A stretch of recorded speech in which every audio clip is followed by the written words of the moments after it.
A paz do Senhor, meus amados irmãos, eu sou o professor Alberto e a nossa lição é de número 5, a mordomia da igreja local.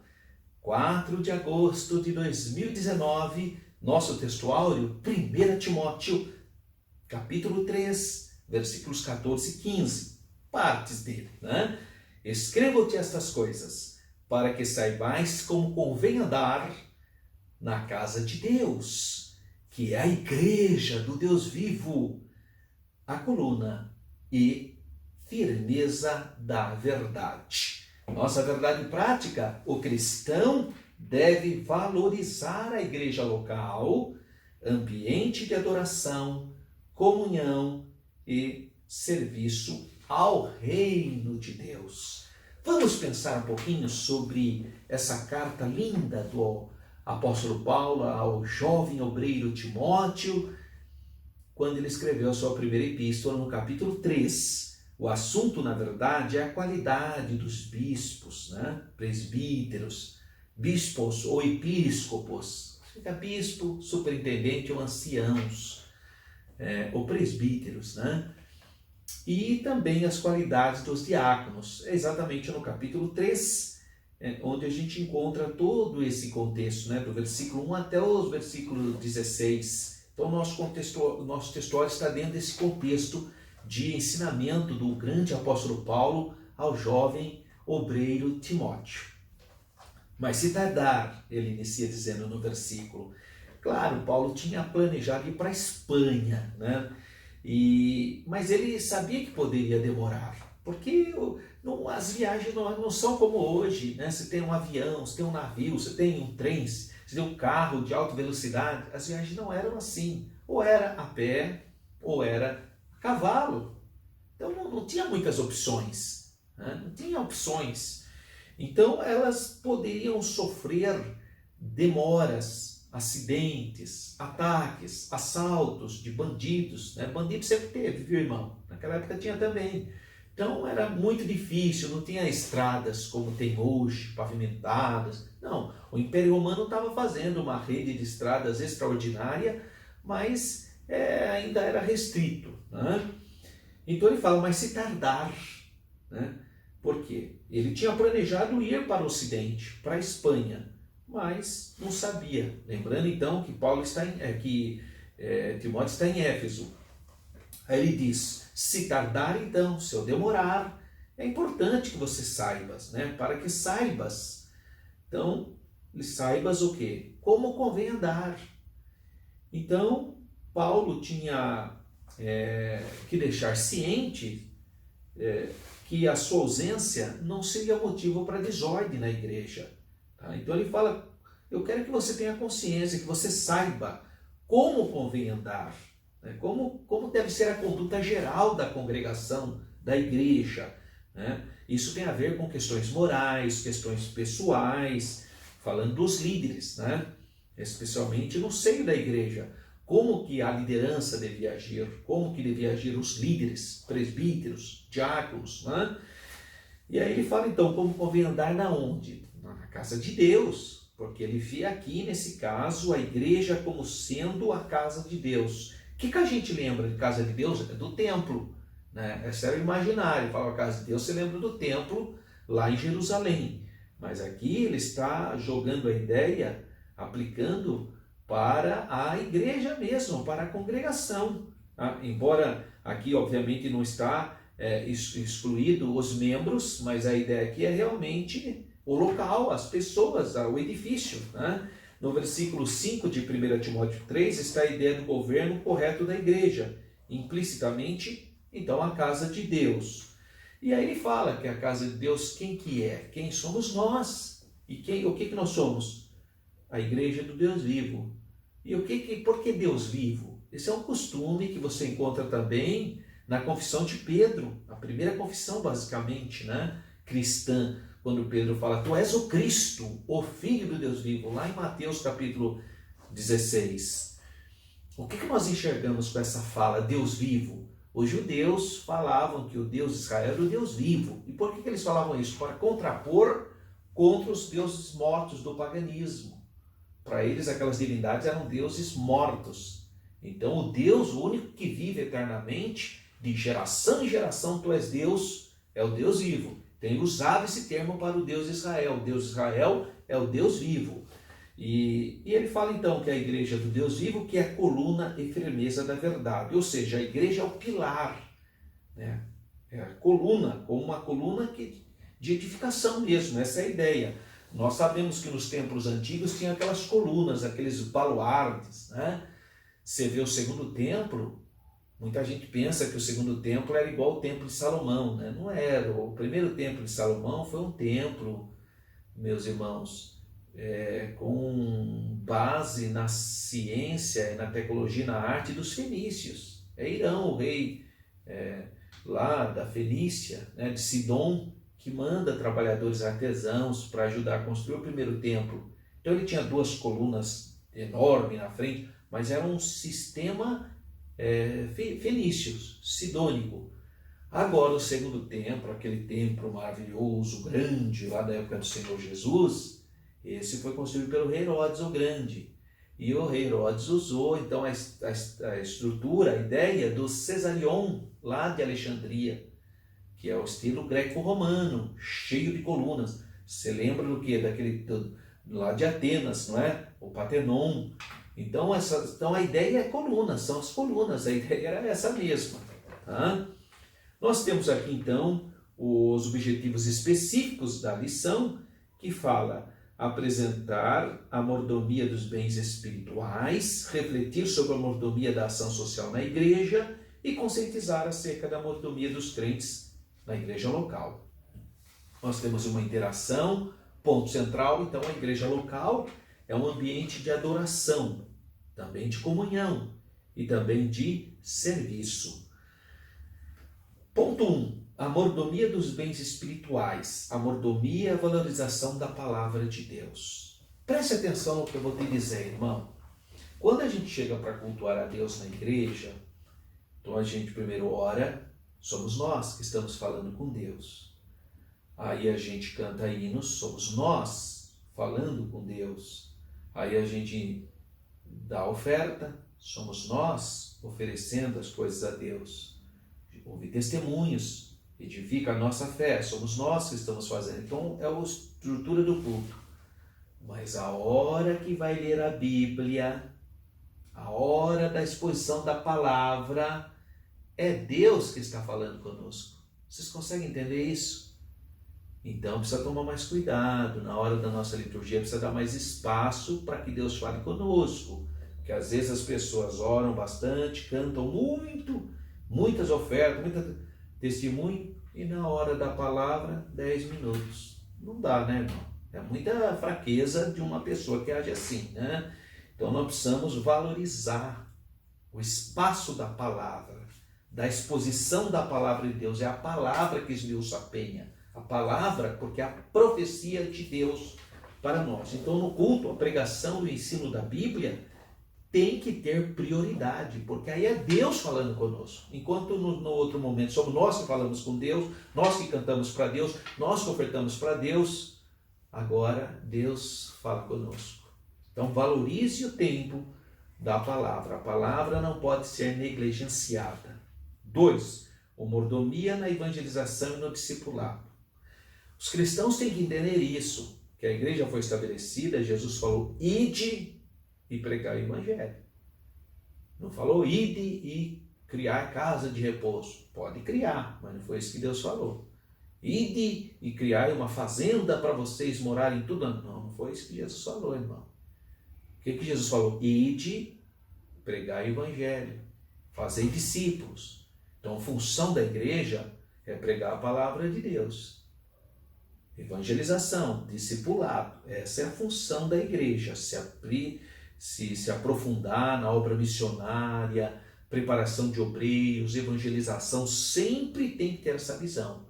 Eu acho muito bonito da parte do nosso pastor presidente, o pastor Paulo Freire, ele sempre fala para nós, tudo que a gente vai fazer, ele fala, a visão de ganhar almas tem que estar sempre em primeiro lugar. Acho importante isso, né? Tudo, às vezes é uma coisa que aparentemente não tem muito a ver, peraí, qual é a a percepção disso? Nós vamos ganhar almas? Nós vamos atingir pessoas? Ah, bom, se não, porque a função da igreja está aqui, ó, evangelização e discipulado. Então tem que saber administrar isso. E finalmente, a mordomia no uso dos dons espirituais. Os dons espirituais são concedidos por Deus, mas com que objetivo? Por que Deus vai me dar um dom espiritual? Por quê? Porque, irmão, é para edificação, consolação e exortação do corpo dele. É por amor à igreja que Deus dá dom espiritual. Não é para sua vaidade, irmão. Não é para você, ou agora, quando eu ponho a mão, irmão, é para a edificação do corpo. Não é para sua vaidade. É para a glória do nome do Senhor. Então, os dons espirituais têm objetivos. Eles são para confortar ou consolar, admoestar, exortar e também para edificação, para edificar.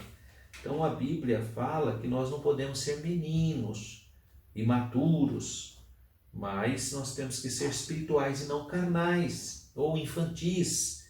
Não é? Então, nós temos que entender isso. Claro que no movimento pentecostal, às vezes acontecem algumas coisas meio estranhas, né? Mas não devem ser estimuladas, nem ser toleradas no culto. Então tem gente que começa a pregar a palavra, a pessoa começa a marchar na igreja. Sei, mas qual é a edificação disso? Qual o objetivo disso? É ficar marchando? Aí começa lá a ministrar, começa a rodopiar, que nem um peão. Qual o objetivo disso, irmão? O que edifica isso? Aí a pessoa cai, aquele só tira a atenção da palavra, irmão. Começa a bater palma. Sabe? Tem um momento, tem igrejas que bate palma, faz parte da liturgia daquela igreja, mas tem um momento adequado, não é qualquer hora. Né? E fica correndo de um lado para outro, qual o objetivo disso? Só para ficar chamando a atenção? Sapatear. Começa a sapatear na igreja assim, mas o que edifica isso? Ficar andando que nem um aviãozinho para baixo. Essas coisas, irmão, que às vezes você vê em muitos movimentos aí, é meninice, viu, irmão? Tá? Com todo respeito, eu não quero ofender em hipótese alguma, mas isso é meninice, a pessoa é criança, que é assim, né? A criança, coitada, ela pula e vira piruleta, é criança. Agora, quando você fica adulto, aí você não age mais assim. Você sabe que você tem que respeitar a pessoa, você sabe a importância da palavra. Vamos dar ouvido à palavra para a gente se alimentar, para a gente comer a palavra, não é? Mas aí você é adulto, né? Então quando você vê, tem muita criancice, né? É duro quando a pessoa já faz tempo que está na igreja e continua com essa meninice. É isso que é dureza, né? Porque, coitadinho, às vezes o novo convertido é mesmo o menino mesmo, que ele é o novo convertido. Agora é dura a pessoa que já faz tempo que está na igreja, irmão. E continua com aquelas atitudes de menino, quer dizer, não cresceu. Aí a gente sabe que, infelizmente, tem mesmo, né, gente que sempre vai ser menino, né? É uma enfermidade, coitado. Ele não desenvolve, ele nunca vai ficar adulto, nunca vai ficar maduro. E espiritualmente, infelizmente, tem casos assim também. Gente que nunca desenvolve nada, fica sempre daquele jeito. E não pode, irmão. Você vai crescendo, você vai tendo maturidade. Então, a Bíblia nos ensina a não ser menino. Ou melhor, sair dessa fase, né? São fases. Deixar de ser imaturo em algum momento, graças ao que é o estudo da palavra de Deus. Então a pessoa ficava lá gritando e tal, mas aí ele foi ler na Bíblia e viu que tem a ordem no culto, que se não tiver alguém que interprete, ele fale consigo mesmo. Não é para proibir falar línguas, não é nada disso, mas ele tem que ter aquela prudência. Agora, irmão, você está lá assistindo o culto, a pessoa fica gritando toda hora gritando a mesma coisa. Irmão, você, né, poxa, não é por nada, mas será que não dá para ouvir um pouquinho a palavra? Eu tenho observado que muita gente acostumou a fazer isso, irmão. É igual a pessoa que acostuma dar paz do Senhor para a gente. Ele fala, paz, Senhor, paz, Senhor, paz. Acostumou. Não é mais paz do Senhor, meus irmãos, sabe aquela coisa? Não, paz, Senhor, paz, Senhor. Costume. Triste, né? Tem gente que é assim, fica aleluia, aleluia, aleluia. Acostumou. Só fala aleluia. Às vezes o pastor está falando um assunto que não tem nada a ver. Irmão, aconteceu um acidente. Oh, glória a Deus. Aconteceu um acidente, morreu outra pessoa. Oh, aleluia. Pois é. A pessoa não está prestando atenção no culto, irmão. Ela acostumou. Então por isso que ela fala. e a gente percebe que são questões de imaturidade. Agora, na escola bíblica dominical, você como professor deve falar com carinho, né? Com muito carinho, porque tem gente, irmão, que exatamente por ser menino, pode se ofender. Então você vai ter que ter habilidade para trabalhar esse tema, com amor, com respeito, né? Com cuidado, explicando o que está escrito aqui na lição. Pode ler a lição, por exemplo, na Bíblia, a orientação para o uso correto dos dons espirituais. Por esse motivo, certas práticas estranhas ao movimento pentecostal não devem ser estimulados nem tolerados no culto público, tais como marchar, pular, rodopiar ao som de batidas, correr de um lado para outro, sapatear, fazer aviãozinhos, etc. Então, se você não quer criar nem, leia só o que está escrito na lição, aí as pessoas são inteligentes para entender. Síntese do tópico 1. A mordomia dos bens espirituais envolve a valorização. Olha que interessante. Envolve a valorização da palavra de Deus, o que eu falei desde o início, a valorização. Eu acho que é importante nós entendermos isso, porque tem muita gente que ainda não se deu conta de valorizar a palavra de Deus. Tem gente que pensa, principalmente pessoas ligadas à música, pensa que a música é o mais importante. Não, a música é importante porque ela prepara. Deixa eu te dar um toque, irmão. Se você for chamado para cantar, cante, irmão. Fica querendo pregar. Já vai ter o pregador. Viu, irmão? Se você foi chamado para dar um testemunho, testemunho é testemunho. Não é para pegar o culto inteiro. Se você foi chamado para orar, ore. Tem gente que se chama para orar e ele começa, irmão, você foi chamado para orar. Sabe? Então, procura obedecer essa ordem, que você sempre vai ter oportunidade se você for sábio nisso. Agora, se dá oportunidade para uma pessoa, fala, irmão, vou chamar o irmão Beltrano para cantar um hino. Chega lá, começa a falar, e fala. Agora eu vou cantar para não ficar só nas minhas palavras. Mas quem que mandou você ficar nas suas palavras? É para você cantar um hino, irmão. Aí vocês vão chamar o irmão tal para fazer uma oração. Chega lá e começa a falar, irmão, aconteceu um caos, e não sei. Meu Deus do céu, era para você orar, irmão. Sabe essa imprudência que a gente percebe em algumas pessoas? Precisa aprender, irmão. Tem a ordem no culto, já tem a exposição da palavra. Você chama as pessoas para cantar, para preparar o ambiente para a ministração da palavra, o camarada lá começa a falar, não para mais. Sendo que era para ele cantar, para preparar o quê? O público, o coração, como um arado, arando a terra para a semente. Aí ele vai lá, começa a cantar e falar, e cantar e falar. No final, nem precisaria nem pregar mais. Quer dizer, então, nós precisamos de discernimento. A pessoa precisa entender a obra de Deus, entender um todo. Não só achar que aquele período dele é importante ou vai estar mais importante. É assim, o culto é um todo. Tá? Muito bem. Então, tem essa síntese aqui. A mordomia dos bens espirituais envolve a valorização da palavra, a evangelização e o discipulado e o uso dos dons espirituais. Temos um subsídio pedagógico. 2. A mordomia na ação social da igreja. Olha, irmão, é importante você saber que a ação social ela é importante, mas tome cuidado. Porque tem gente que acha que a função da igreja é ficar fazendo essas coisas aqui. Isso não é a função primordial. A igreja deve fazer? Deve, claro. Mas isso não é função primordial, tá, irmão? Porque daqui a pouco a igreja vira uma assistência social. Fica cuidando só de coisas materiais, coisa que às vezes não é nem capacidade dela para fazer e ela quer fazer. Eu soube de um irmão que começou a pegar o dízimo da igreja para construir casa, pegar o dízimo da igreja para fazer... Sim, mas quem que mandou fazer isso? Onde que a Bíblia fala para isso? O dízimo não é para isso, irmão. Dízimo é para a manutenção da obra de Deus. Quer ajudar em construir casas, construir outras coisas? Pode fazer. Ninguém vai condenar. Fez um ato de amor, está tudo certo. Mas essa não é a função do dízimo. Dízimo e as ofertas para a manutenção da obra de Deus. Na verdade, quem devia construir as casas é o governo. Ou a iniciativa privada, a pessoa vai lá e faz. Agora a pessoa começa a misturar tudo. Pega o dízimo da igreja para construir casa, pega o dízimo da igreja para abrir convênio, sei o quê. O que é isso, irmão? Que é completamente fora da palavra de Deus. Então, às vezes, as pessoas com essa história de ação integral da igreja, calma, porque quando vieram falar desse assunto para Jesus, Jesus falou uma coisa importante, falou, olha, os pobres sempre tereis convosco. Então calma, irmão, porque tem umas coisas interessantes na sociedade. Israel saiu do Egito, a única nação do mundo que saiu do Egito, tudo no mesmo nível. Saíram, eles eram escravos, aí os egípcios espoliaram o Egito, porque os egípcios com medo deles mandaram, deu tudo que tinha, vai levar tudo embora, os vasos de ouro, tudo quanto é coisa. Então eles saíram nivelados, uma nação que saiu nivelada. Deus estabeleceu os sistemas de retorno das propriedades, por quê? Porque ele sabia que haveria problema social. Quando Israel se fixou na terra, não demorou muito, já começou as disparidades. Primeiro por quê? Porque as pessoas são diferentes, tem gente que tem vocação para a agricultura, tem gente que tem vocação para a pecuária, tem gente que tem vocação nas artes, e assim vai, cada um desenvolve mais. Então não tem jeito de você querer nivelar a sociedade, o que o comunismo quis fazer.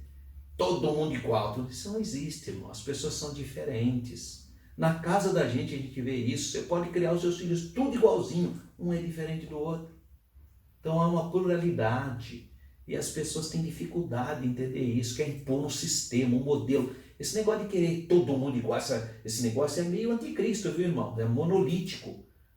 Ele que quer marcar todo mundo com o número e ficar controlando. Esse negócio não procede de Deus, não.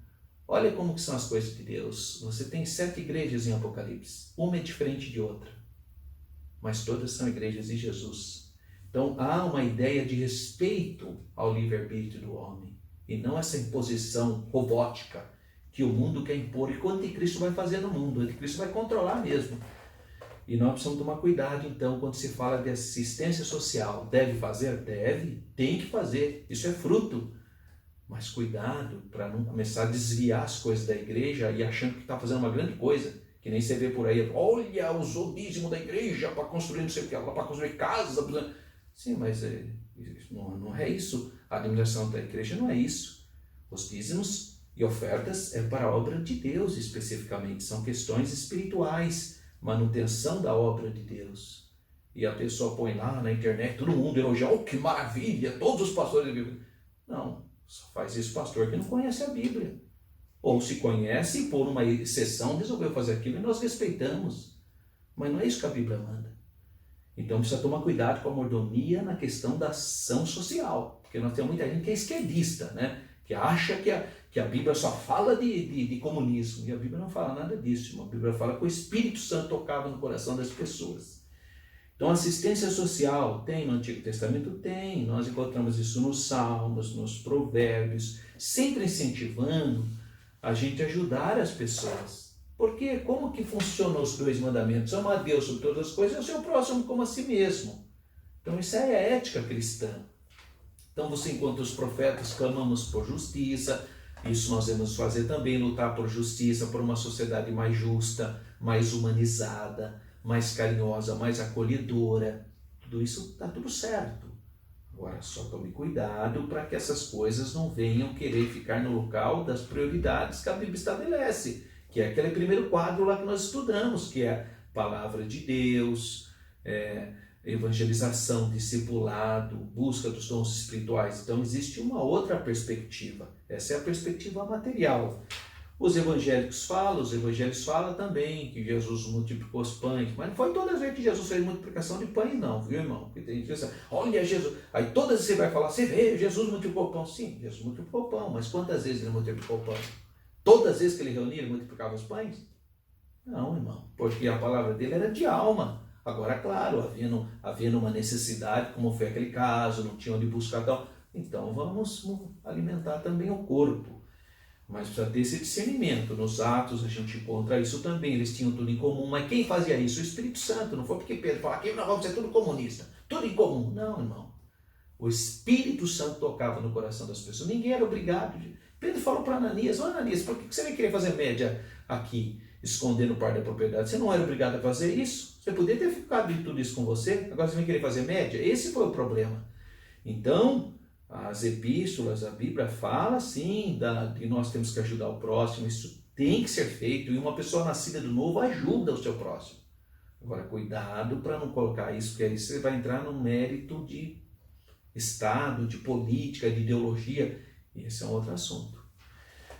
agindo para a glória de Deus e o alívio do próximo. Então você pode ser um profissional que esteja ajudando a sociedade, que o próximo aqui é qualquer um, né, irmão? Não vai pensar que estou falando só irmãos da igreja, é geral. Você pode ser um excelente político, um excelente prefeito, um excelente professor, um excelente advogado, um grande empresário. Ser uma bênção para a sociedade. Você pode fazer isso com honestidade, com seriedade. Então tem um médico, né, que eu vejo a medicina como uma das coisas mais lindas. Então nós podemos ser zelosos, sim, na mordomia da ação social. E síntese do tópico 2, a ação social no Antigo Testamento tem base nos livros dos Salmos, Provérbios e Profetas. No Novo, nos Evangelhos, nos Atos do Apóstolo e nas Epístolas. Então, claro que a Bíblia fala que nós temos que ter um olhar social, mas isso vem do que? Decorrente da salvação. Por eu ser salvo, eu vou fazer boas obras, eu vou ajudar as entidades, eu vou cooperar, mas a prioridade do Evangelho é ganhar almas para o Senhor Jesus, tá? Porque a pessoa que recebe Jesus é transformada, ele já vai ser inserido socialmente, e depois nós vamos ajudar, vamos capacitar, e ele vai se desenvolver. Você vê que o Evangelho chegou no Brasil, graças a Deus, hoje nós temos juízes, temos grandes pessoas, porque o Evangelho faz isso. Pessoas que eram excluídas socialmente, viviam na pinga, no tabaco, vivia tudo excluído. Aí aceitou a Jesus. Comece na escolinha dominical, valorize a educação, comece a ir para a escola, presta concurso público, daqui a pouco é uma pessoa de bem. Está vendo como o Evangelho em si ele já transforma? E não é o contrário. Sei lá, ai coitado, vamos construir casa para todo mundo, misturando tudo. Primeiro a palavra que liberta, que transforma, que muda. Depois nós vamos também trabalhar nessa área social como decorrência da salvação. Tá? Há um subsídio doutrinário aqui sobre mordomia, que é o do grande teólogo pentecostal Stanley Horton, né? Teologia sistemática, uma perspectiva pentecostal. E para encerrar, a mordomia dos crentes na igreja local. Em primeiro lugar, é preciso congregar, porque hoje tem um grupo de gente que fala, não precisa ir na igreja. Já estão até sendo apelidados de desigrejados, né? Não preciso de ninguém. Bom, todos nós precisamos. Eu preciso, você precisa, todos nós precisamos estar em união. Olha os Salmos, né? Que a Bíblia fala do Salmo 133. Ó, quão bom e quão suave é que os irmãos estejam unidos. Então é importante, nós precisamos da união para um fortalecer o outro, né? Crescermos. Então, é importante nós compreendermos. Olha o que a Bíblia diz, ó, não deixando a nossa congregação como é costume de alguns. Aí a pessoa, não vou nessas igrejas porque só tem problema. Mas só tem problema mesmo, por isso que você tem que ter pastor, tem que ter diácono e tal, porque o ser humano é problemático. Então a sua congregação não é perfeita, como você não é perfeito, nós não temos relacionamentos perfeitos, não temos famílias perfeitas.